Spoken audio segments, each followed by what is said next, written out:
Hello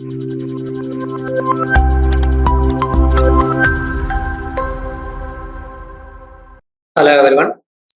നമ്മൾ first യൂണിറ്റിന്റെ രണ്ടാമത്തെ പാർട്ടാണ് ഡിസ്കസ് ചെയ്യാൻ പോകുന്നത്. Introduction financial system. അതിന്റെ രണ്ടാമത്തെ പാർട്ട് നമ്മൾ ഡിസ്കസ് ചെയ്യാൻ പോവുകയാണ്. ഓക്കെ, നമുക്ക് ഇനി നോക്കാനുള്ളത് ഫിനാൻഷ്യൽ ഇൻസ്റ്റിറ്റ്യൂഷൻസ് അല്ലെങ്കിൽ ഫിനാൻഷ്യൽ ഇന്റർമീഡിയറ്റ്സിനെ കുറിച്ചാണ് നമുക്ക് നോക്കാനുള്ളത്. ഓക്കെ, ഇപ്പൊ ഏതൊക്കെ ഫിനാൻഷ്യൽ ഇൻസ്റ്റിറ്റ്യൂഷൻസ് ഉണ്ട്, ഏതൊക്കെയാണ് ഫിനാൻഷ്യൽ ഇന്റർമീഡിയറ്റ്സ് ഉള്ളത് നമുക്ക് നോക്കാം. ഫിനാൻഷ്യൽ മാർക്കറ്റിനെ കുറിച്ച് നമ്മൾ കഴിഞ്ഞ ക്ലാസ് ഡിസ്കസ് ചെയ്തു. ഇനി ഫിനാൻഷ്യൽ ഇൻസ്റ്റിറ്റ്യൂഷൻസ് ഉണ്ട്. നമുക്ക് ഇനി നെക്സ്റ്റ് ഒരു പാർട്ട് കൂടെ നമുക്ക് ഫിനാൻഷ്യൽ സർവീസസിനെ കുറിച്ച് നമുക്ക് പഠിക്കാനായിട്ടുണ്ട്. ഫിനാൻഷ്യൽ ഇൻസ്ട്രുമെന്റ്സും ഫിനാൻഷ്യൽ സർവീസിനെ കുറിച്ച് നമുക്ക് നെക്സ്റ്റ് പാർട്ട് പഠിക്കാം. ഈ ഒരു പാർട്ട് ഫുൾ നമുക്ക് ഫിനാൻഷ്യൽ ഇൻസ്റ്റിറ്റ്യൂഷൻസ് കുറിച്ചാണ് നമ്മൾ ഡിസ്കസ് ചെയ്യാനുള്ളത്. അപ്പൊ ആരാണ് ഫിനാൻഷ്യൽ ഇൻസ്റ്റിറ്റ്യൂഷൻസ് അല്ലെങ്കിൽ ആരാണ് ഫിനാൻഷ്യൽ ഇന്റർമീഡിയറ്റ്സ് എന്നുള്ളത് നമുക്ക് നോക്കാം. Financial institutions are the participants in financial മാർക്കറ്റിൽ പാർട്ടിസിപ്പൻസ് ആണ് ആര്? ഫിനാൻഷ്യൽ ഇൻസ്റ്റിറ്റ്യൂഷൻസ് പറയുന്നത്. These institutions collect resources by accepting deposits from individuals and institutions and clearing them to trade industry and others. They accept deposits, grant loans and invest in securities. അപ്പോൾ financial മാർക്കറ്റിലെ ഒരു participants ആണ് financial institution എന്ന് പറയുന്നത്. അവരെന്ത് ചെയ്യുന്നു? Resources collect ചെയ്യുന്നു. അവരെന്ത് ചെയ്യുന്നു? These institutions collect resources. അവരെന്ത് ചെയ്യുന്നു? റിസോഴ്സസ് കളക്ട് ചെയ്യുന്നത് എങ്ങനെയൊക്കെയാകാം? By accepting deposit from individuals and institutions. ഇൻഡിവിജ്വൽസിൽ നിന്നും ഇൻസ്റ്റിറ്റ്യൂഷനിൽ നിന്നും അവരെ ഡെപ്പോസിറ്റ് അക്സെപ്റ്റ് ചെയ്യുകയും അതെന്ത് ചെയ്യുന്നു? ഇൻഡസ്ട്രീസിനും ട്രേഡ്സിനും മറ്റുള്ളവർക്കും എന്ത് ചെയ്യുന്നു? അതിൽ ഇന്ത്യ വരികയും ചെയ്യുന്നു. Accept deposits, grand loans and invest in securities. അവരെന്ത് ചെയ്യാറുണ്ട്? അവർ ഡെപ്പോസിറ്റ് ചെയ്യുക, അക്സെപ്റ്റ് ചെയ്യാറുണ്ട്, ലോൺസ് ഗ്രാൻഡ് ചെയ്യാറുണ്ട്, അതോടൊപ്പം എന്ത് ചെയ്യാറുണ്ട്? സെക്യൂരിറ്റീസ് ഇൻവെസ്റ്റ് ചെയ്യാറുണ്ട് financial institutions. Institutions can be classified regulatory intermediates and non intermediates. അപ്പൊ നമുക്ക് ഇതിനെ രണ്ടായി ക്ലാസിഫൈ ചെയ്യാം. റെഗുലേറ്ററി ഇന്റർമീഡിയറ്റ്സ് എന്നും നോൺ ഇന്റർമീഡിയറ്റ്സ് ക്ലാസിഫൈ ചെയ്യാം. Unlike commercial organizations, these institutions deal with only financial assets like deposits, securities, bonds. അപ്പോൾ മറ്റേ commerce institution base ചെയ്തായിരിക്കും ഇവര് കൂടുതലും സെക്യൂരിറ്റീസിനെ, ഡെപ്പോസിറ്റ്, ലോൺസിനെ ഡീൽ ചെയ്യുന്നത്. കുറച്ച് ഫിനാൻഷ്യൽ ഇന്റർമീഡിയറ്റ്സ് ഏതൊക്കെയാണ് നമുക്ക് നോക്കാം. നമ്മുടെ ഇന്ത്യൻ ഫിനാൻഷ്യൽ സിസ്റ്റത്തിലുള്ള പ്രധാനപ്പെട്ട ഫിനാൻഷ്യൽ ഇന്റർമീഡിയറ്റ്സ് ആരൊക്കെയായിരിക്കാം. അപ്പൊ ഇത് നല്ലപോലെ പഠിച്ചുകൊണ്ട് പോകണം. ഇത് നമുക്ക് പരീക്ഷയ്ക്ക് ചോദിക്കാൻ സാധ്യതയുള്ള ഒരു ഏരിയയാണ് ഫിനാൻഷ്യൽ ഇന്റർമീഡിയറ്റ്സ് ആരൊക്കെയാണെന്നുള്ളത്. അപ്പൊ നമ്മുടെ ഇന്ത്യൻ ഫിനാൻഷ്യൽ സിസ്റ്റത്തിലെ ഫിനാൻഷ്യൽ ഇന്റർമീഡിയറ്റ്സ് ആരൊക്കെയാണെന്ന് നമുക്ക് എന്ത് ചെയ്യാം? പരീക്ഷയ്ക്ക് ചോദിക്കാൻ സാധ്യത. സോ നമുക്ക് നോക്കാം. First one, reserve bank of India. ഇതെല്ലാം കേട്ടിട്ടുള്ള ഒരു കാര്യമാണ്. റിസർവ് ബാങ്ക് ഓഫ് ഇന്ത്യയെ കുറിച്ച് കേട്ടിട്ടുണ്ടാകാം, പഠിച്ചിട്ടുണ്ടാകാം, അറിയാവുന്നതാണ് reserve bank of India. Okay, reserve bank of India ഇന്ത്യയുടെ എന്താണ് ബാങ്കേഴ്സ് ബാങ്കാണ്. ഇന്ത്യയുടെ ഏറ്റവും വലിയ ബാങ്കാണ് reserve bank of India.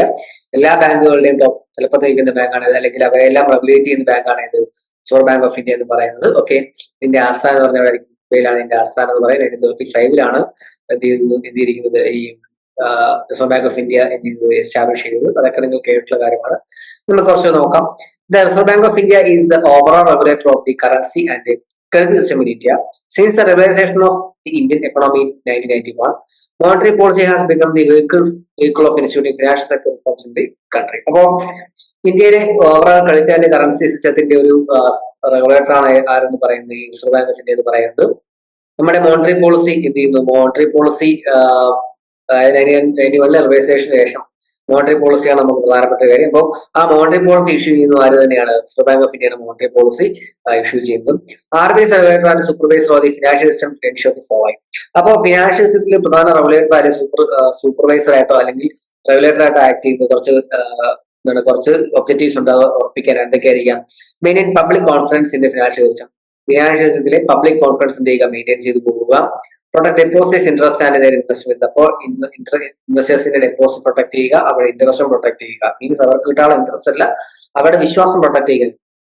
Provide cost effective banking system for public. അപ്പോൾ പബ്ലിക്കിന്റെ ഒരു കോസ്റ്റ് എഫക്റ്റീവ് ബാങ്കിങ് സിസ്റ്റം ഒക്കെ എന്ത് ചെയ്യുക? അതിനൊക്കെ ഒരു പ്രൊവൈഡ് ചെയ്യുക, അതായത് ബാങ്കുകളെ സപ്പോർട്ട് ചെയ്യുക. RBI is completely owned by Government of India. RBI is responsible for securing monetary stability within the country through effective policy decision making. അപ്പോൾ RBI എന്ന് പറയുന്നതാണ് ഒരു ഗവൺമെന്റ് ഓൺഡ് സ്ഥാപനമാണ്. Government fully owned by completely owned by government of India. അപ്പോൾ India government complete ആയി own ചെയ്തിരിക്കുന്നത്, അതായത് private parties ഒരു ഷെയറും ഇല്ലാത്ത fully owned by government of India എന്ന് പറയുന്ന RBI എന്ന് പറയുന്നത്. ഇനി നമ്മുടെ രാജ്യത്തെ മോണിറ്ററി സ്റ്റെബിലിറ്റി മെയിൻറ്റെയിൻ ചെയ്ത് കൊണ്ടുപോകാനുള്ളതാണ് ആരുടെ പ്രധാന ഡ്യൂട്ടി എന്ന് പറയുന്നത്? ഈ റിസർവ് ബാങ്ക് ഓഫ് ഇന്ത്യ പ്രധാനപ്പെട്ട ഡ്യൂട്ടി എന്ന് പറയുന്നത്.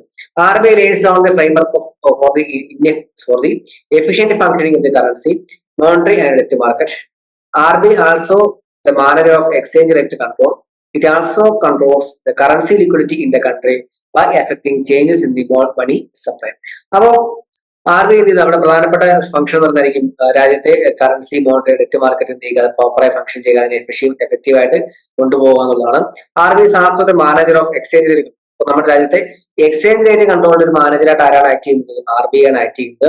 It also controls the currency liquidity in the country by effecting changes in the money supply. അപ്പോൾ രാജ്യത്തെ കറൻസി ലിക്വിഡിറ്റി നമ്മുടെ രാജ്യത്തെ കറൻസി ലിക്വിഡിറ്റി എന്ത് ചെയ്യുന്നു കൺട്രോൾ ചെയ്യുന്നതും ആര് തന്നെയാണ്? റിസർവ് ബാങ്ക് ഓഫ് ഇന്ത്യയാണ്. കാരണം ഈ റിപ്പോ റേറ്റും റിവേഴ്സ് റിപ്പോ റേറ്റ് ഒക്കെ ഇഷ്യൂ ചെയ്തിട്ട് എന്ത് ചെയ്യുന്നു രാജ്യത്തെ കറൻസി സപ്ലൈ ഇൻഫ്ലേഷൻ ഡിഫ്ലേഷനൊക്കെ ബാലൻസ് ചെയ്ത് പോകുന്ന ആര് തന്നെയായിരിക്കും? ഈ RBI തന്നെയാണ് ബാലൻസ് ചെയ്ത് പോകുന്നത്. അപ്പൊ ഞാനിത് അധികം ഡീറ്റെയിൽ ആയിട്ട് പറയാം, കാരണം നിങ്ങൾക്ക് RBI കുറിച്ചൊക്കെ വളരെ നിങ്ങൾ കേട്ടിട്ടുള്ള കാര്യമാണ്. സോ ഇതിന് നിങ്ങൾ എന്ത് ചെയ്യുക, അന്ന് കാണാപ്പാടം പഠിക്കേണ്ട ആവശ്യം നിങ്ങൾ വായിച്ചുകൊണ്ട് നിങ്ങൾക്ക് ഈസി ആയിട്ട് എന്ത് ചെയ്യാൻ പറ്റുന്നതാണ് മനസ്സിലാകുന്ന ഒരു കാര്യം തന്നെയായിരിക്കും. Okay, RBI tracks the macroeconomic variables and also controls the banking activity within the country. To meet the above objectives, RBI prescribes broad parameters of banking operations within which banking and the financial systems operate. അപ്പോൾ എന്ത് ചെയ്തു എന്താണ് RBI tracks the macroeconomic variables and also control the banking activity. അപ്പോൾ macro economic വേരിയബിൾസിനെ track ചെയ്യുക, അതോടൊപ്പം എന്ത് ചെയ്തു നമ്മുടെ രാജ്യത്തെ ബാങ്കിങ് ആക്ടിവിറ്റിയെ കൺട്രോൾ ചെയ്യുന്ന ആര് തന്നെയാണ്? റിസർവ് ബാങ്ക് ഓഫ് ഇന്ത്യയാണ്. To meet the above objectives RBI prescribes broad parameters of banking operations. അപ്പൊ നമ്മൾ കുറച്ച് ഒബ്ജക്റ്റീവ്സ് പറഞ്ഞില്ലേ, അപ്പൊ അതൊക്കെ പ്രോപ്പറായി നടക്കുന്നത് ചെയ്തിട്ടുണ്ട്. ഒരു കുറച്ച് പാരാമീറ്റേഴ്സ് അല്ലെങ്കിൽ കുറച്ച് റൂൾസ് ആൻഡ് റെഗുലേഷൻസ് ആര് ഫിക്സ് ചെയ്തിട്ടുണ്ട്? ഈ ബാങ്കിങ് ആക്ടിവിറ്റീസിന് മേലെ, ബാങ്കിങ് ഓപ്പറേഷൻസിന് മേലെ, അല്ലെങ്കിൽ നമ്മുടെ ഫിനാൻഷ്യൽ സിസ്റ്റത്തിന് മേലെ എന്ത് ചെയ്തിട്ടുണ്ട്? കുറച്ച് ബ്രോഡ് പാരാമീറ്റേഴ്സ് ആര് പ്രിസ്ക്രൈബ് ചെയ്തിട്ടുണ്ട്? RBI പ്രിസ്ക്രൈബ് ചെയ്തിട്ടുണ്ട്. If the government of India decide to borrow fund by issuing government securities, then it instructs RBI to issue bonds on its behalf. RBI conducts open market operations to issue government debt. Corporations can also raise debt by issuing commercial papers and bonds. അപ്പോൾ government of ഇന്ത്യക്ക് ഇനി securities issue ചെയ്തുകൊണ്ട് government securities issue ചെയ്യാന്നുണ്ടെങ്കിൽ issue fund raise ചെയ്യാന്നുണ്ടെങ്കിൽ അവരെന്ത് ചെയ്യുന്നു? RBI instruction കൊടുക്കുന്നു. RBI എന്ത് ചെയ്യുന്നു? ഓപ്പൺ മാർക്കറ്റ് ഓപ്പറേഷനോട് എന്ത് ചെയ്യുന്നു? ഗവൺമെന്റ് ഡെറ്റ് എന്ത് ചെയ്യുന്നു? ഇഷ്യൂ ചെയ്യും. കോർപ്പറേഷൻസ് എന്ത് ചെയ്യാം? അവർക്ക് ഡെറ്റ് ഇഷ്യൂ ചെയ്യാം. എങ്ങനെയായിരിക്കും? കൊമേഴ്സ്യൽ പേപ്പേഴ്സോ ഡെറ്റ് ബോണ്ട് വഴിയൊക്കെ എന്ത് ചെയ്യാം? കോർപ്പറേഷൻ കമ്പനികൾക്ക് എന്ത് ചെയ്യാം? ഡെറ്റ് റൈസ് ചെയ്യാം. പക്ഷെ എങ്ങനെയായിരിക്കും? അത് കൊമേഴ്സ്യൽ പേപ്പേഴ്സോ അല്ലെങ്കിൽ ബോണ്ടോ ആയിരിക്കും. ഓക്കെ, അതാണ് RBI കുറിച്ച് നമുക്ക് പറയാനായിട്ടുള്ളത്. നെക്സ്റ്റ് ഒന്ന് കൊമേഴ്സ്യൽ ബാങ്ക്സ്. നമ്മുടെ രാജ്യത്ത് എപ്പോഴും പ്രവർത്തിക്കുന്ന എപ്പോഴുള്ള ഒരു ബാങ്കാണ് ഇത് കൊമേഴ്സ്യൽ ബാങ്ക്സ് എന്ന് പറയുന്നത്. അത് പബ്ലിക് ബാങ്കുണ്ട്, പ്രൈവറ്റ് ബാങ്കുകളുണ്ട്, ഷെഡ്യൂൾഡ് നാഷണലൈസ്ഡ് ബാങ്കുകളുണ്ട്, പ്രൈവറ്റ് ബാങ്കുകളുണ്ട്. അത് ഷെഡ്യൂൾഡ് ബാങ്കുകളല്ല. ഓക്കെ, അവര് ഈ കൊമേഴ്സ്യൽ ബാങ്ക്സ് എന്ന് പറയുന്നത് മുമ്പ് ജസ്റ്റ് ബാങ്ക് ആക്ടിവിറ്റീസ് മാത്രം, അതായത് ഫണ്ട് അക്സെപ്റ്റ് ചെയ്യുക, ലോൺ ലെൻഡ് ചെയ്യുക എന്നുള്ള പ്രധാന ഡ്യൂട്ടി മാത്രമേ ആർക്കുണ്ടായിരുന്നുള്ളൂ. ആദ്യ കാലഘട്ടങ്ങളിൽ ബാങ്കുകൾക്ക് ഉണ്ടായിരുന്നെങ്കിലും റീസെന്റ് കുറെ കാലം കൊണ്ട് എന്ത് ചെയ്യുന്നു? കൊമേഴ്സ്യൽ ബാങ്ക്സ് എന്ത് ചെയ്യുന്നു? നമ്മുടെ ഇന്ത്യൻ ഫിനാൻഷ്യൽ സിസ്റ്റത്തിലെ ഒരു പ്രധാനപ്പെട്ട ഓപ്പറേറ്റേഴ്സ് ആണ്, അല്ലെങ്കിൽ പാർട്ടിസിപ്പൻസ് ആണ്. അവരെന്ത് ചെയ്തിട്ടുണ്ട്? ഷെയർ മാർക്കറ്റിൽ അവർ എന്താണ്? ഒരു ആക്റ്റീവ് പാർട്ടിസിപ്പൻസ് ആണ്. Commercial bank is A kind of financial institution that carries all the operations related to deposits and withdrawal of money for the general public, providing loans for investment and other such activities. These banks are profit-making institutions and do business only to make a. So, commercial bank is a kind of financial institutions that carries all the operations related to deposits and withdrawal of money for the general public. ഇപ്പോൾ general പബ്ലിക്കിനെ relate ചെയ്തിട്ടുള്ള അവരുടെ deposit accept ചെയ്യുമ്പോൾ മണി വിഡ്രോവലിനെ കുറിച്ച് എല്ലാ കാര്യങ്ങളും operate ചെയ്യുന്ന ആര് തന്നെയാണ്? കൊമേഴ്സ്യൽ ബാങ്ക്സ് ആണ് ഓപ്പറേറ്റ് ചെയ്യുന്നത്. Providing loans four investment loan provide ചെയ്യുക ആൻഡ് മറ്റ് സച്ച് അതർ ആക്ടിവിറ്റീസ്, മറ്റ് ആക്ടിവിറ്റീസിന്റെ നടത്തുക എന്നുള്ളതാണ് പ്രധാനമായിട്ടും കൊമേഴ്സ്യൽ. ഒറ്റ വാക്കിൽ പറഞ്ഞാൽ ഡെപ്പോസിറ്റ് അക്സെപ്റ്റ് ചെയ്യുക, എന്ത് ചെയ്യുക? ഫണ്ട് ലെൻഡ് ചെയ്യുക. ഓക്കെ, ഇതാണ് പ്രധാനപ്പെട്ട കൊമേഴ്സ്യൽ ബാങ്ക് ഡ്യൂട്ടി എന്ന് പറയുന്നത്. കൂടാതെ എന്താണ്? ഇവര് ഷെയർ മാർക്കറ്റ് അല്ലെങ്കിൽ ഫിനാൻഷ്യൽ സിസ്റ്റത്തിലെ ഒരു active participants. These banks are profit-making institutions and do business only to make a profit. അവരെന്താണ്? ഒരു പ്രോഫിറ്റ് മേക്കിംഗ് ഇൻസ്റ്റിറ്റ്യൂഷൻസ് ആണ്. അവർ ബിസിനസ് ചെയ്യുന്നത് തന്നെ ആയിരിക്കും, പ്രോഫിറ്റ് ഉണ്ടാക്കാൻ വേണ്ടി തന്നെയാണ് കൊമേഴ്സ്യൽ ബാങ്ക്സ് ബിസിനസ് ചെയ്യുന്നത്. അല്ലാതെ അവര് സേവനം ലക്ഷ്യം വെച്ചുകൊണ്ടുള്ള നോൺ പ്രോഫിറ്റ് ഓർഗനൈസേഷൻസ് അല്ല. അവരെല്ലാം എന്താണ്? ഒരു പ്രോഫിറ്റ് ഓറിയന്റഡ് ഓർഗനൈസേഷൻസ് ആണ്. Presently, public and private sector banks are competing in the Indian financial market for sourcing deposits and providing credit lending facilities. The Committee on Financial System, operated known as Narasimhan Committee, prepared a blueprint for the reforms leading to modern Indian banking.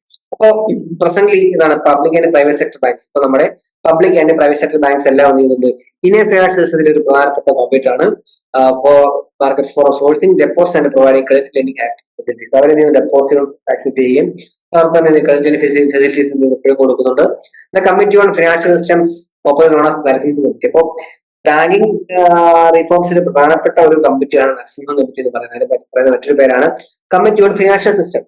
അവരെന്ത് ചെയ്തിട്ടുണ്ട്, modern ബാങ്കിങ്ങിന് വേണ്ടിയുള്ള കുറച്ച് reforms, modern ബാങ്കിങ്ങിലേക്ക് lead ചെയ്യുന്നുള്ള modern banking ആക്ടിവിറ്റീസിലേക്ക് lead ചെയ്യാനുള്ള കുറച്ച് റിഫോംസ് ആര് പ്രിപ്പയർ ചെയ്തിട്ടുണ്ട്, അതിന്റെ ബ്ലൂ പ്രിന്റ് ആര് പ്രിപ്പയർ ചെയ്തിട്ടുണ്ട്, ഈ നരസിംഹ കമ്മിറ്റി എന്ത് ചെയ്തിട്ടുണ്ട്, പ്രിപ്പയർ ചെയ്തിട്ടുണ്ട്. A few of the major aspects of reforms include. അപ്പൊ ഇതിലെ കുറച്ച് പ്രധാനപ്പെട്ട റിഫോംസ് എന്തൊക്കെയാണെന്ന് നോക്കാം.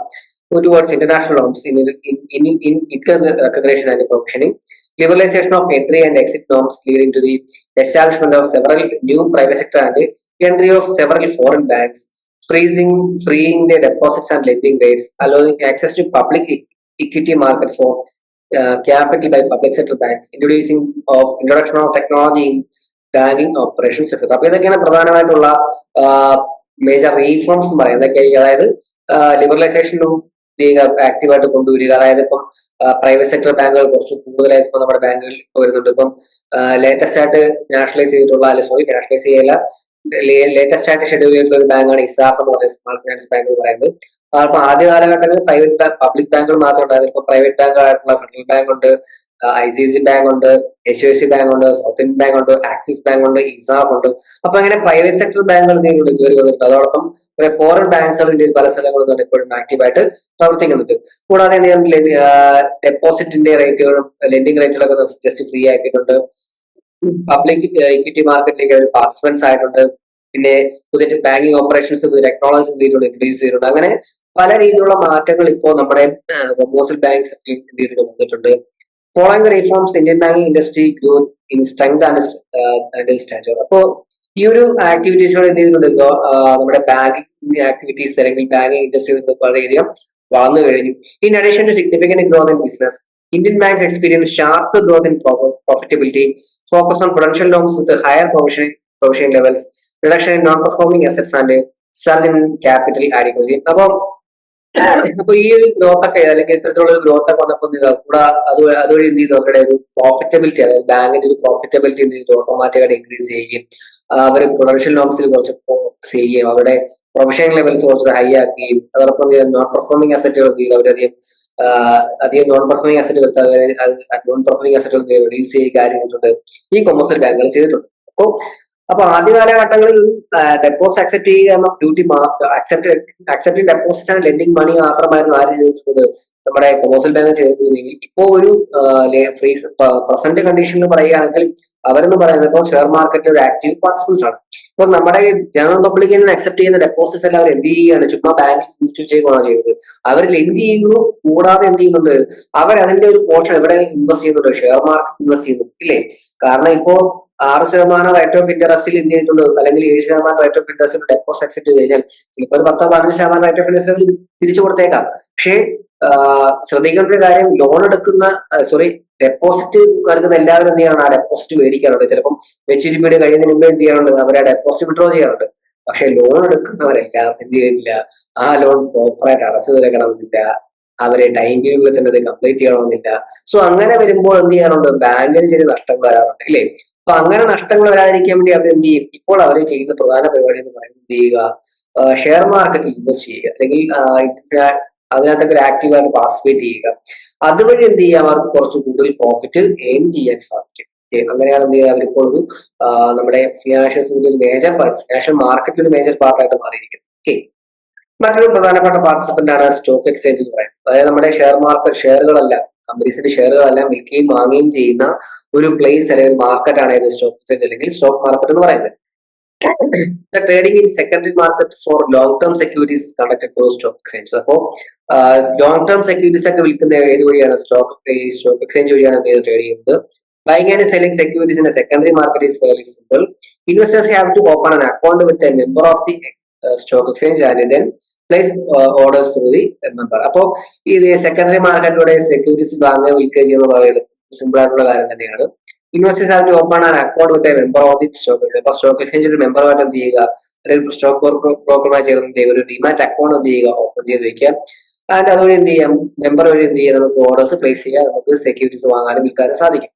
For the orderly functioning of the stock market, A set of institution is secured. The role of these institutions assumes importance in the securities market because the market is high value financial asset. അപ്പോൾ ഈ ഒരു stock മാർക്കറ്റിന്റെ ഒരു orderly functioning വേണ്ടിയിട്ട് ആവശ്യമാണ് ഒരു proper കുറച്ച് ഇൻസ്റ്റിറ്റ്യൂഷന്റെ ആവശ്യമാണ്.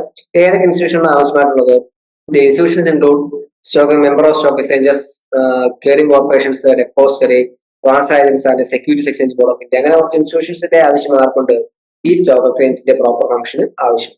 National Stock Exchange today has its presence everywhere in the country. Bombay Stock Exchange has also expanded its network. This new development has improved the transparency of operations and brought down the cost. അപ്പോൾ നമ്മുടെ രാജ്യത്തെ പ്രധാനപ്പെട്ട stock എക്സ്ചേഞ്ചുകളാണ് national stock exchange, Bombay stock exchange. അവർ എന്ത് ചെയ്യുന്നു, അവരുടെ activities അല്ലെങ്കിൽ അവരുടെ വർക്കിംഗ് ഏരിയ കുറച്ചുകൂടെ എക്സ്പാൻഡ് ചെയ്തിട്ടുണ്ട്. ഇപ്പോൾ നമുക്ക് എവിടെ ഇരുന്നു പറഞ്ഞാൽ നമുക്ക് എന്ത് ചെയ്യും, ഇപ്പോൾ ഒരു ഷെയർ വാങ്ങാനും വിൽക്കാനും സാധിക്കും. Okay.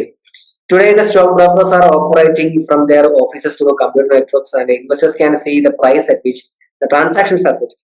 Internet-based stockbroking allows investors to enter into transaction by themselves without contacting their brokers directly. അപ്പോൾ ഇന്നത്തെ കാലം എന്ത് ചെയ്യാം, ഏതൊരാൾക്കും സ്റ്റോക്ക് ബ്രോക്കേഴ്സിനായാലും ആർക്കായാലും എന്ത് ചെയ്യാം, അവരുടെ പ്ലേസിൽ ഇരുന്നുകൊണ്ട് നമുക്ക് എന്ത് ചെയ്യാം, ഷെയർ വാങ്ങുവാനും വിൽക്കുവാനും സാധിക്കുന്നു, നമുക്ക് സെറ്റിൽമെന്റ് നടത്താൻ സാധിക്കുന്നു, നമുക്ക് എന്ത് ചെയ്യാം, അതിന്റെ പ്രൈസിലെ ചേഞ്ചസ് നമുക്ക് എന്ത് ചെയ്യും, പ്രോപ്പറായിട്ട് അറിയാൻ സാധിക്കുന്നു. ഇതൊക്കെ എന്താണ് പ്രധാനപ്പെട്ട ഒരു ഈ ഇപ്പോഴത്തെ ഒരു ഈ കമ്പ്യൂട്ടറിന്റെ ഒരു അല്ലെങ്കിൽ ഇന്റർനെറ്റിന്റെ ഒരു ഡെവലപ്മെന്റ് കൂടി വന്നൊരു മാറ്റമാണ് അല്ലെ. മുമ്പ് അങ്ങനെ ആയിരുന്നില്ല, നമുക്കൊരു ആപ്ലിക്കേഷൻ കൊടുത്ത് അതിനുവേണ്ടി വെയിറ്റ് ചെയ്ത് സ്റ്റോക്ക് ബ്രോക്കേഴ്സ് വഴി സ്റ്റോക്ക് എക്സ്ചേഞ്ചിന്റെ ഫിസിക്കലി നമ്മൾ പ്രസന്റ് ആയി നമുക്ക് ആപ്ലിക്കേഷൻ കൊടുത്തൊക്കെയാണ് നമ്മൾ എന്ത് ചെയ്തിട്ടുള്ളത്, ഈ ഷെയറുകൾ വാങ്ങാൻ പറ്റുന്നത്. ഇപ്പൊ നമുക്ക് ഓൺലൈനായിട്ട് നമുക്ക് എന്ത് ചെയ്യാം, കമ്പ്യൂട്ടറിൽ നമുക്ക് ഓഫീസിൽ നിന്ന് നമുക്ക് എന്ത് ചെയ്യാം, ഷെയർ കൊണ്ട് അല്ലെങ്കിൽ മൊബൈൽ ഫോൺ ആപ്പ് വഴി ഇപ്പൊ നമുക്കറിയാം Upstox, Angel brokings, Sharekhan, അങ്ങനെ ട്രേഡ് ഗ്രോ ആപ്പ്, അങ്ങനെ നിരവധി ആപ്പുകൾ നമുക്ക് അവൈലബിൾ. അതുവഴി നമുക്ക് എന്ത് ചെയ്യാം, സെക്യൂരിറ്റീസ് വാങ്ങാൻ വിൽക്കാൻ നമുക്ക് സാധിക്കും. Members of stock exchange stock brokers are intermediates between buyers and sellers. അപ്പോൾ സ്റ്റോക്ക് എക്സ്ചേഞ്ചിലെ മെമ്പേഴ്സ് എന്ന് പറയുന്ന സ്റ്റോക്ക് ബ്രോക്കേഴ്സ് ആരാണ്? അവരാണ് ബയേഴ്സിനെയും സെല്ലേഴ്സിന്റെ ഒരു ഇന്റർമീഡിയറ്റ് ആക്ട് ചെയ്യുന്ന ആരാണ്? ഈ സ്റ്റോക്ക് ബ്രോക്കേഴ്സ് ആണ്. Buying and selling securities through members of the stock exchange is beneficial, legal and functional. അപ്പോൾ സ്റ്റോക്ക് ബ്രോക്കേഴ്സ് വഴിയുള്ള ട്രേഡിംഗ് എന്ന് പറയുന്നത് ഒരു ബെനിഫിഷ്യൽ ആണ്, ലീഗൽ ആൻഡ് അത് പ്രോപ്പർ ഫംഗ്ഷനിങ് ആയിട്ടുള്ള ഒരു ആക്ടിവിറ്റി ആണ് ഈ ബ്രോക്കേഴ്സ് വഴി ട്രേഡിംഗ്. അതിൽ നമുക്ക് മാൽ പ്രാക്ടീസ് ഒന്നും ഉണ്ടാവില്ല, അത് ലീഗലി ആയിട്ടുള്ള കാര്യം തന്നെയാണ്. നെക്സ്റ്റ് പാർട്ടിസിപ്പന്റ് എന്ന് പറയുന്നത് securities and exchange board of India, SEBI എന്ന് പറയുമ്പോൾ. ഈ സെബിയെ കുറിച്ചൊക്കെ ഞാൻ പറയാൻ കാരണം ഞാനിത് എടുത്ത പേപ്പർ ആയതുകൊണ്ടാണ്. Security analysis and portfolio management paper ഞാനാണല്ലോ നിങ്ങൾക്ക് എടുത്തിട്ടുള്ളത്. അപ്പോൾ അതിൽ നിങ്ങൾ പഠിച്ചിട്ടുള്ള കാര്യം തന്നെയാണ് ഈ സബ്ജക്ട് നിങ്ങൾ ഏറെക്കുറെ ഇങ്ങോട്ടുള്ളതെല്ലാം പഠിക്കുന്നത്. അതിൽ നമ്മൾ ആ ഒരു സബ്ജക്ട് സെക്യൂരിറ്റി SAPMൽ പഠിച്ചിട്ടുള്ള ഇതിൽപ്പെട്ട എല്ലാ കൺസെപ്റ്റുകളും ഇതിൽ ഉൾപ്പെടുന്നുണ്ട്. അപ്പൊ നിങ്ങൾക്ക് അധികം ടഫ് തോന്നില്ല, കാരണം നിങ്ങൾ പഠിച്ചിട്ടുള്ള ഏരിയ തന്നെയാണ്. എങ്കിലും പഠിച്ചിട്ടില്ലാത്ത കുറച്ച് കാര്യങ്ങൾ അതിനകത്ത് പറയാനുണ്ട്. പഠിച്ചതുകൊണ്ട് നിങ്ങൾക്ക് എന്ത് ചെയ്യാം, ടെൻഷൻ അടിക്കേണ്ട കാര്യമില്ല. സോ നമുക്ക് പ്രോപ്പറായിട്ട് ഇതും പഠിച്ചു തന്നെ പോകണം, അല്ലാതെ നിങ്ങൾക്ക് പഠിക്കാൻ കഴിയുമോ, ഞാൻ അത് പഠിച്ചതുകൊണ്ട് ഇത് പഠിക്കേണ്ടെന്ന് പറഞ്ഞിരിക്കേണ്ട, ഇതും പഠിച്ചു തന്നെ പോകും. ഓക്കെ. സെബി എന്താണ് നമ്മുടെ സെക്യൂരിറ്റീസ്, നമ്മുടെ രാജ്യത്തെ സ്റ്റോക്ക് മാർക്കറ്റുകളെ നിയന്ത്രിക്കുന്ന ഒരു മാർക്കറ്റാണ് ഇത് ഈ സെബി എന്ന് പറയുന്നത്. SEBI regulates institutions and enterprises connected with securities to protect the interest of investors, particularly small investors. It is a government sponsored but independent body. അപ്പോൾ സെബി എന്ന് പറയുന്നതായിരിക്കും നമ്മുടെ രാജ്യത്തെ സെക്യൂരിറ്റി മാർക്കറ്റുകൾ റെഗുലേറ്റ് ചെയ്യുന്ന, അതോടൊപ്പം ഇൻവെസ്റ്റേഴ്സ് ഇൻട്രസ്റ്റ് പ്രൊട്ടക്ട് ചെയ്യുന്ന ഒരു ഏജൻസി ഇൻസ്റ്റിറ്റ്യൂഷൻ ആണ് എന്ന് പറയുന്നത് സെബി എന്ന് പറയുന്നത്. പർട്ടിക്കുലർ ആഡ് ഇൻട്രസ്റ്റ് പ്രൊട്ടക്ട് ചെയ്യുന്ന സ്മോൾ ഇൻവെസ്റ്റേഴ്സിന് ഇൻട്രസ്റ്റ് പ്രൊട്ടക്ട് ചെയ്യുക എന്നുള്ളതാണ് പ്രധാന ഡ്യൂട്ടി എന്ന് പറയുന്നത്. It's a government sponsored but independent body. ഇതിൽ ഗവൺമെന്റ് സ്പോൺസർ ആയിട്ടുള്ള പക്ഷേ ഇൻഡിപെൻഡന്റ് ബോഡിയാണ് ഇത് ഈ സെബി എന്ന് പറയുന്നത്. SEBI has prescribed detailed regulations and guidelines for various activities related to transaction securities market. Regulations are primarily Indian to protect small investors. അപ്പോൾ ഈ സെബി ഇന്ത്യയിലുള്ള കുറെ റെഗുലേഷൻസ് കൊണ്ടുവന്നിട്ടുണ്ട്, റെഗുലേഷൻസ് റൈഡ്ലൈൻസ് ഒക്കെ എന്തിട്ടുണ്ട് സെക്യൂരിറ്റി മാർക്കറ്റിൽ കൊണ്ടുവന്നിട്ടുണ്ട്. എന്താണ് സ്മോൾ ഇൻവെസ്റ്റേഴ്സിന്റെ ഇൻട്രസ്റ്റ് എന്ത് ചെയ്യുക, പ്രൊട്ടക്ട് ചെയ്യുക, അവർ GT എത്താതിരിക്കുക, അതിനുവേണ്ടി കുറെ റൂൾസ് റെഗുലേഷൻസ് ഗൈഡ്ലൈൻസ് ഒക്കെ ആര് കൊണ്ടുവന്നിട്ടുണ്ട്, സെബി കൊണ്ടുവന്നിട്ടുണ്ട്. SEBI is A financial market regulator. It has been issuing several guidelines and regulations on various aspects of the financial market from time to time to ensure fairness and transparency in the market activities. അപ്പോൾ ഇവരിതിന് time bound ആയിട്ട് ഓരോ സമയം വരുന്നതനുസരിച്ച് അവരുടെ ഈ rules and റെഗുലേഷൻസിലും guide ലൈൻസിലൊക്കെ ഇതിനുള്ള മാറ്റങ്ങൾ കൊണ്ടുവരുന്നുണ്ട്. അതായത് ഫെയർനെസ് ആൻഡ് ട്രാൻസ്പെറൻസിയും ഉറപ്പുവരുത്താനായി ഇതിന് കുറച്ച് റൂൾസ് ആൻഡ് റെഗുലേഷൻസ് കൊണ്ടുവരികയും അതിൽ ചേഞ്ചസ് വരുത്തിയൊക്കെ ആര് ചെയ്യാറുണ്ട്, PCB ചെയ്യാറുണ്ട്. മറ്റൊരു പാർട്ടിസിപ്പന്റ് ആണ് depositories. Deposit service is another major development in the Indian stock. It allows investors to hold securities in electronic format, transfers electronically when they sell the shares. The operation is fairly simple. അപ്പോൾ നമ്മുടെ ഷെയറുകൾ നമുക്കിപ്പോൾ നിങ്ങൾക്ക് എല്ലാവർക്കും അറിയാം, ഈ share വാങ്ങി വെക്കുന്നതായിരിക്കും നമുക്ക് physical certificate നമുക്ക് കയ്യിലൊന്നും ആരും കൊണ്ടു തരത്തില്ല. അല്ലെങ്കിൽ നമുക്ക് കുറച്ച് ഷെയർ എന്ന് പറഞ്ഞാൽ ആരും കൊട്ടക്കണക്കിന് അല്ലെങ്കിൽ ഒരു പറ്റുന്ന നീ വരുന്ന ഷെയർ എന്ന് പറഞ്ഞാൽ നമുക്ക് ആരും കൊണ്ടു തരത്തില്ല. എന്താണ് ഇത് ഇലക്ട്രോണിക്കലി കീപ്പ് ചെയ്യുന്നത്? അപ്പൊ നമുക്ക് മൊബൈലിൽ ക്യാഷ് കിടക്കും ഇല്ലേ? എന്റെ എന്റെ ഫോൺ. അപ്പൊ ഇതിനകത്ത് എനിക്ക് കുറച്ച് എന്റെ അക്കൗണ്ടിൽ ക്യാഷ് ഇടണം. അപ്പൊ ഞാൻ ഇത് കൊണ്ട് പോയാൽ എനിക്ക് എന്ത് ചെയ്യാം, പേയ്മെന്റ് നടത്താൻ സാധിക്കും. എനിക്ക് ഫിസിക്കൽ ക്യാഷിന്റെ ആവശ്യം, പക്ഷെ എന്റെ അക്കൗണ്ടിൽ ക്യാഷ് ഇടണം ഇല്ലേ? അതുപോലെ ഓക്കെ, അതായത് നമുക്ക് ഫിസിക്കലി ക്യാഷ് കരുതാൻ നമ്മുടെ ക്യാഷ് നമുക്ക് യൂസ് ചെയ്യാം. അതുപോലെ തന്നെ നമുക്ക് ഫിസിക്കലി നമ്മുടെ സ്റ്റോക്ക് ഇല്ല, പക്ഷെ നമുക്ക് എന്ത് ചെയ്യാം, ട്രേഡ് ചെയ്യാൻ സാധിക്കും. ഓക്കെ, ആ സ്റ്റോക്ക് നമുക്ക് സൂക്ഷിച്ചു വെക്കാൻ സാധിക്കും. അങ്ങനെ ഇലക്ട്രോണിക്കലി ആ സ്റ്റോക്ക് കീപ്പ് ചെയ്യുന്ന ആ ഒരു സർവീസിനെ പറയുന്ന പേരാണ് ഡെപ്പോസിറ്ററീസ് എന്ന് പറയുന്നത്. Investors have to open a deposit account with a member of the deposit service provider. അപ്പോൾ ഒരു ഡെപ്പോസിറ്റ് സർവീസ് പ്രൊവൈഡറുമായി ചേർന്ന് എന്ത് ചെയ്യുക, ഒരു അക്കൗണ്ട് ഓപ്പൺ ചെയ്യുക. അത് ഡിമാറ്റ് അക്കൗണ്ട് എന്നാണ് പറയുന്നത്. Investors can give physical securities that they are holding for cancellation and convert them into electronic things. അവർക്ക് എന്ത് ചെയ്യാം, ഇൻവെസ്റ്റേഴ്സിന് അവിടെ ഫിസിക്കലി ഇരിക്കുന്ന സർട്ടിഫിക്കറ്റ് എന്ത് ചെയ്യാം, അല്ലെങ്കിൽ ഷെയർ എന്ത് ചെയ്യാം, അവർക്കത് ഇലക്ട്രോണിക്കലി എന്ത് ചെയ്യാൻ കൺവേർട്ട് ചെയ്യാൻ സാധിക്കുന്നു. National securities deposit limited NSDL and Central Depositories Limited CSDL are depository for equity, corporate debt and some government securities. അപ്പോൾ NSDL CDSL ഒക്കെയാണ് പ്രധാനമായിട്ടുള്ള ഡെപ്പോസിറ്ററി സർവീസ് എന്ന് പറയുന്നത്. ഇതിനാണ് പ്രധാനമായിട്ടുള്ള ഡെപ്പോസിറ്ററീസ് നമ്മുടെ രാജ്യത്തെ ഏറ്റവും നമ്മുടെ ഏറ്റവും പ്രധാനപ്പെട്ട ഡെപ്പോസിറ്ററീസ് എന്ന് പറയുന്നത്. Okay, they are incorporated under the Companies Act of 1956 as a public limited companies limited by shares and are profit institutions. അപ്പോ 1956 കമ്പനീസ് ആക്ട് പ്രകാരം രജിസ്റ്റർ ചെയ്തിട്ടുള്ള കമ്പനിയാണ് ഇത് ഈ NSDLs എന്ന് പറയുന്നത്, അല്ലെങ്കിൽ ഡെപ്പോസിറ്ററീസ് എന്ന് പറയുന്നത്. NSDLs and CDSL facilitate the clearing of trades through deposit participants by enabling security transfer across beneficial owners, interested and to or from clearing members based on transfer instruction. അപ്പോൾ transfer instructions അനുസരിച്ച് എന്ത് ചെയ്യുന്നുണ്ട്, ഈ ഒരു electronically keep ചെയ്യുന്ന ഈ ഷെയറുകൾ അല്ലെങ്കിൽ securities എന്ത് ചെയ്യുന്നത്, പ്രോപ്പറായിട്ട് അങ്ങോട്ടും ഇങ്ങോട്ടും ട്രാൻസ്ഫർ ചെയ്യുക എന്നുള്ളത് ആരുടെ ഡ്യൂട്ടി എന്ന് പറയുന്നത് ഈ ഡെപ്പോസിറ്ററീസ് അല്ലെങ്കിൽ ഈ NSDL CDS എന്നുള്ള ഈ ഇൻസ്റ്റിറ്റ്യൂഷൻസിന്റെ ഡ്യൂട്ടി എന്ന് പറയുന്നത്. അതായത് ഞാനിപ്പോ ഫോർ എക്സാമ്പിൾ പറയുകയാണെങ്കിൽ ഞാനൊരു സെക്യൂരിറ്റി, ആ സെക്യൂരിറ്റി ഞാൻ മേടിച്ചു കഴിഞ്ഞാൽ അതായി എനിക്ക് തരുന്ന ബയറിൽ നിന്ന് അതെനിക്ക് മേടിച്ചു തരിക. ഇപ്പോ ഞാനത് മേടിച്ചാൽ, ഇപ്പോൾ ഞാനൊരു ഷെയർ മേടിക്കുന്നു, ആ ഷെയർ മേടിക്കുമ്പോൾ എനിക്ക് മേടിക്കാനുള്ള ഇൻസ്ട്രക്ഷൻ കൊടുത്ത് 2 ദിവസം കഴിഞ്ഞ് എനിക്ക് എന്ത് ചെയ്തോളൂ, എന്റെ അക്കൗണ്ട് ക്രെഡിറ്റ് ആവുള്ളൂ. T+2 എന്ന് പറയും, 2 ദിവസം T+2. ടാറ്റ എന്ന് പറയുന്നതായിരിക്കും ഒരു T എന്ന് പറയുന്നത് 2 ദിവസമാണ്, T+2 ആണ് പറയുന്നത്. ചില മുമ്പൊക്കെ T+7 ആയിരുന്നു, 7 ദിവസം കൂടെ. ഇപ്പൊ T+2 2 ദിവസം കൂടെ. അത് ഞാൻ എന്ത് മേടിച്ചു കഴിഞ്ഞാൽ എനിക്ക് 2 ദിവസം കഴിഞ്ഞ് എന്ത് ചെയ്തോളൂ, അതിന്റെ ഡിമാറ്റ് അക്കൗണ്ടിൽ ക്രെഡിറ്റ് ആവുള്ളൂ. അപ്പോൾ ആ 2 ദിവസം കൊണ്ട് എന്ത് ചെയ്യുന്നത്, എന്റെ അക്കൗണ്ട് ട്രാൻസ്ഫർ ചെയ്യും. ഞാൻ വിൽക്കാനുള്ള ഇൻസ്ട്രക്ഷൻ കൊടുത്തു കഴിഞ്ഞാൽ അത് 2 ദിവസം കഴിഞ്ഞ് എന്ത് ചെയ്തു, എന്റെ അക്കൗണ്ടിൽ ഡെബിറ്റ് ആവുകയും ചെയ്തോളൂ. ആ ഒരു ടൈം പീരീഡിലാണ് എന്ത് ചെയ്യുന്നത്, ഈ ഡെപ്പോസിറ്റ് സർവീസ് ആക്ട് ചെയ്യുന്നത്. അവരെന്ത് ചെയ്യുന്നത്, പ്രോപ്പർ ആയിട്ടുള്ള ഓണേഴ്സിന് അങ്ങോട്ടും ഇങ്ങോട്ട് ബയേഴ്സിന് സെല്ലേഴ്സിന് കണക്ട് ചെയ്ത് അങ്ങോട്ടും ഇങ്ങോട്ട് ട്രാൻസ്ഫർ ചെയ്യുന്ന ആര് തന്നെയാണ്, ഈ ഡെപ്പോസിറ്ററീസ് ആണ്. മറ്റൊരു ഡെപ്പോസിറ്ററി പാർട്ടിസിപ്പൻസ് പറയുന്നത്, depository can be compared a bank. A depository participant like a bank branch and act as an agent for the deposit. അപ്പോൾ ഡെപ്പോസിറ്ററിയുടെ ഒരു ഏജന്റ് ആയിട്ടാണ് ആക്ട് ചെയ്യുന്നത്, ഡെപ്പോസിറ്ററി പാർട്ടിസിപ്പൻസ് ആക്ട് ചെയ്യുന്നത്. It is evaluated by the depository to ensure the capacity to meet strict service standards. അപ്പോൾ ഇവര് depository പാർട്ടിസിപ്പൻസിനെ കാര്യം evaluate ചെയ്യുന്നത്, ഡെപ്പോസിറ്ററി എന്ത് ചെയ്യുന്നുണ്ട്, ഇവാലുവേറ്റ് ചെയ്യുന്നുണ്ട്. അവരുടെ ഒരു സർവീസ് ഒരു സ്റ്റാൻഡേർഡ് ഒക്കെ കീപ്പ് ചെയ്യുന്നുണ്ടോ എന്നൊക്കെ എന്ത് ചെയ്യാറ് നോക്കാറുണ്ട്. Further evaluation and approval by SEBI is required by a depository participant to be functional. അപ്പോൾ ഒരു ഡെപ്പോസിറ്ററി പാർട്ടിസിപ്പന്റ് ആക്റ്റീവ് ആണെങ്കിൽ ആരുടെ അപ്രൂവൽ വേണം, SEBIയുടെ അപ്രൂവൽ വേണം. Investors can open an account with the depository through the it's depository participants to avail the services provided by the depository. അപ്പം ഇൻവെസ്റ്റേഴ്സിന് എന്ത് ചെയ്യാം, depository participants വഴി എന്ത് ചെയ്യാം, ഒരു ഡിമാറ്റ് അക്കൗണ്ട് എന്ത് ചെയ്യാം, ഡെപ്പോസിറ്ററി പാർട്ടിസിപ്പൻസ് വഴി എന്ത് ചെയ്യാം, ഒരു ഡിമാറ്റ് അക്കൗണ്ട് ഓപ്പൺ ചെയ്യാം. മറ്റൊരു custodians. As a name suggests, the custodians perform the task of keeping securities in a safe or manner custody. അപ്പോൾ കസ്റ്റഡി എന്ന് പറയുമ്പോൾ നമുക്കറിയാം, നമ്മുടെ ആ ഒരു സെക്യൂരിറ്റീസ് എന്തൊക്കെ പ്രോപ്പർ ആയിട്ട് സേഫ് പ്ലേസ് എന്തൊക്കെ സൂക്ഷിച്ചു വെക്കുക എന്നുള്ളത് കസ്റ്റോഡിയൻസിന്റെ ഡ്യൂട്ടി എന്ന് പറയുന്നത്. they hold documentary proof of securities, keeping the title of the securities interact with the name of the holder. The custody is only a clearing member and not a trading member. അപ്പോൾ ഈ custodians എന്ന് പറയുന്നത് അവരെന്ത് ചെയ്യുന്നുണ്ട്, ആ ഒരു ഇൻവെസ്റ്റേഴ്സിന്റെ പേരിലുള്ള ആ ഒരു സെക്യൂരിറ്റി പ്രോപ്പർ ആയിട്ട് അവർ കീപ്പ് ചെയ്യുന്നുണ്ട്. ഈ കസ്റ്റോഡിയൻ എന്ന് പറയുന്ന ഒരു ക്ലിയറിംഗ് മെമ്പർ ആയിരിക്കും, ഒരു ട്രേഡിംഗ് മെമ്പർ അല്ല, ഒരു എന്താണ് ക്ലിയറിംഗ് മെമ്പർ ആണ്. ആരാ നമുക്ക് വഴി പഠിക്കാനുണ്ട്.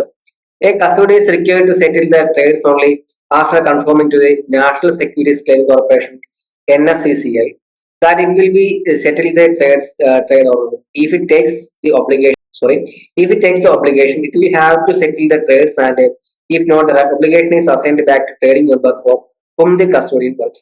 About national securities clearing corporation NSCCL ഒരു കൺഫർമേഷൻ കിട്ടിക്കഴിഞ്ഞാൽ മാത്രമേ എന്ത് ചെയ്യത്തുള്ളൂ, കസ്റ്റഡിയൻ എന്ത് ചെയ്യത്തുള്ളൂ, അവർക്ക് ട്രേഡ് ചെയ്യാൻ അല്ലെങ്കിൽ ട്രേഡ് സെറ്റിൽ ചെയ്യാനായിട്ട് ആർക്ക് സാധിക്കത്തുള്ളൂ, ഈ കസ്റ്റഡിയൻസിന് അത് സെറ്റിൽ ചെയ്യാനായിട്ട് സാധിക്കത്തുള്ളൂ.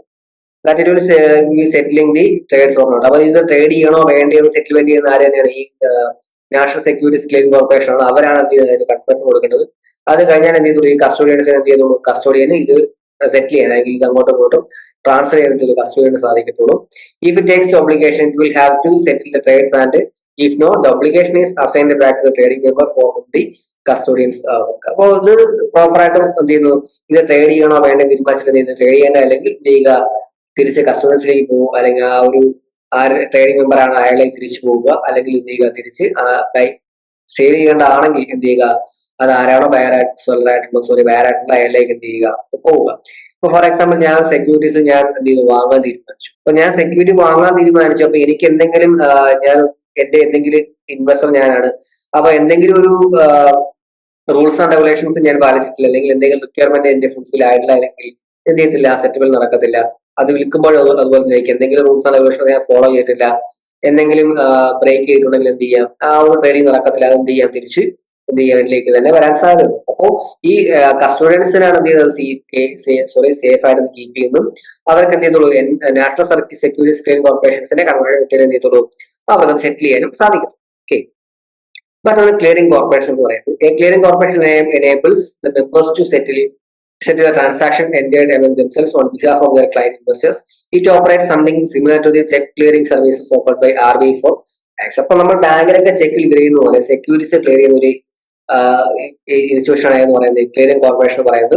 It enables the members to settle the transaction entered among themselves on behalf of their client or investors. അപ്പോ അവിടെ ക്ലയന്റോ ഇൻവെസ്റ്റേഴ്സിന്റെ അവർക്ക് വേണ്ടി എന്ത് ചെയ്യുന്നുണ്ട്, ഈ ട്രാൻസാക്ഷൻസ് സെറ്റിൽ ചെയ്യുക എന്നുള്ള ആരുടെ ഡ്യൂട്ടി എന്ന് പറയുന്നത്, ഈ ക്ലിയറിംഗ് കോർപ്പറേഷൻ ഡ്യൂട്ടി എന്ന് പറയുന്നത്, അല്ലെങ്കിൽ അത് ക്ലിയർ ചെയ്ത് കൊടുക്കും. അപ്പൊ ഞാൻ ചെക്ക് കൊണ്ട് കൊടുത്തു കഴിഞ്ഞാൽ ആ ചെക്ക് എനിക്ക് എന്ത് ചെയ്യുക, ചെക്ക് ക്ലിയർ ചെയ്ത് എനിക്ക് തരണം, ഇല്ലേ?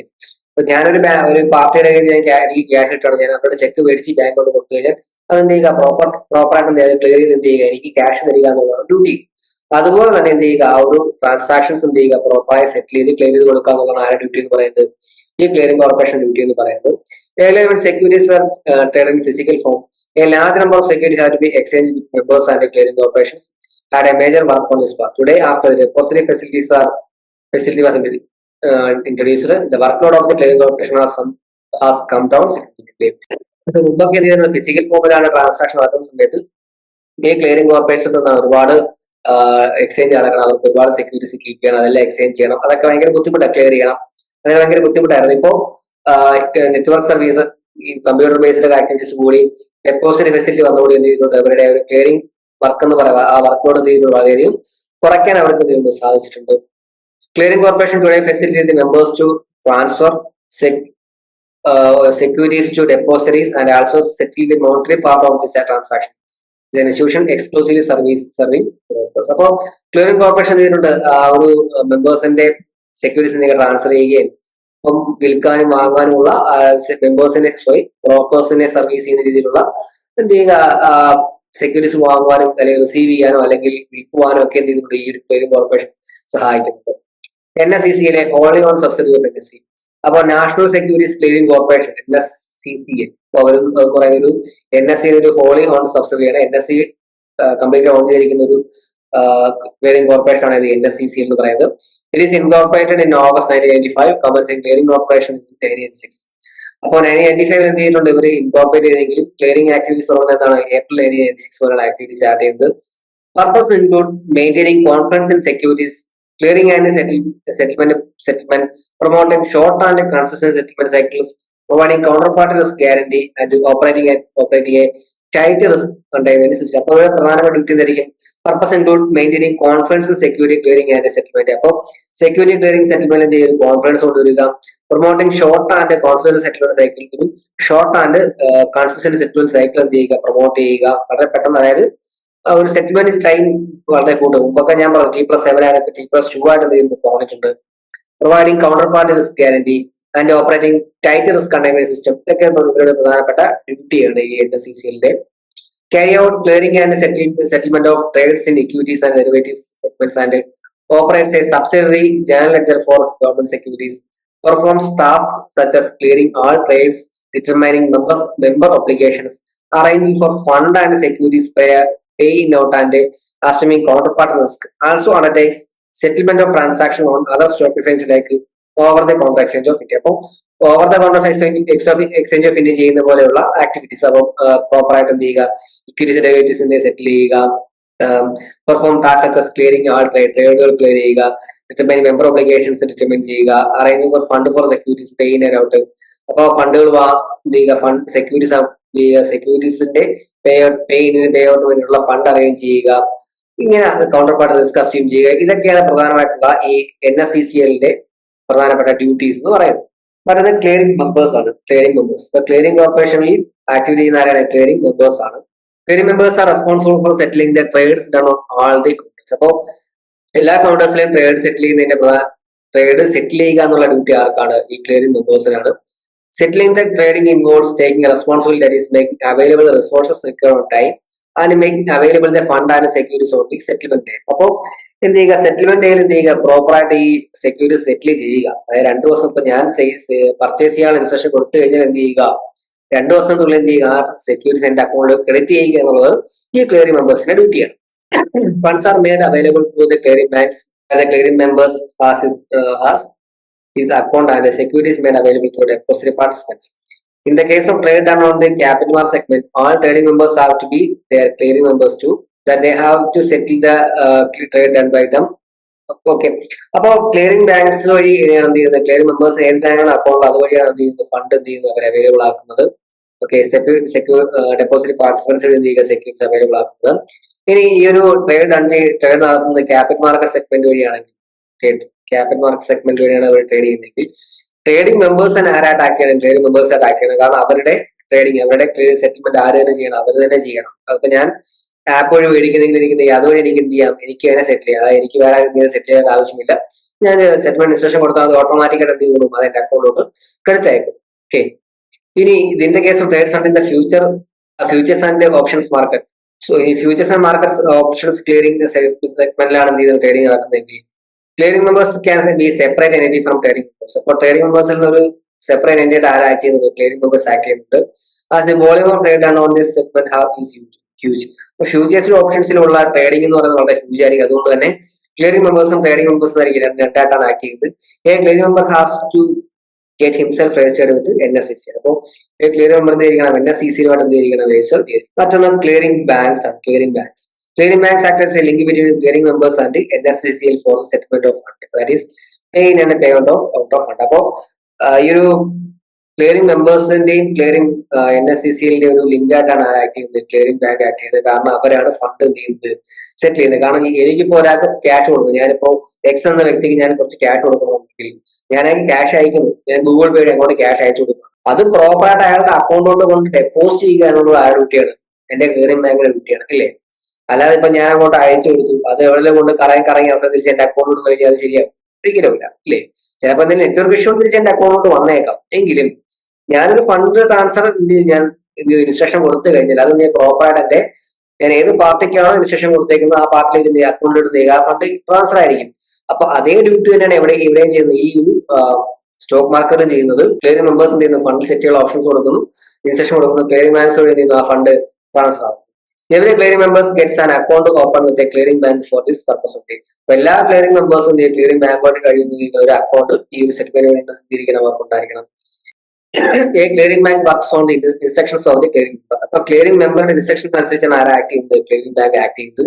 A clearing member after defining the obligations in terms of fund inform the clearing bank.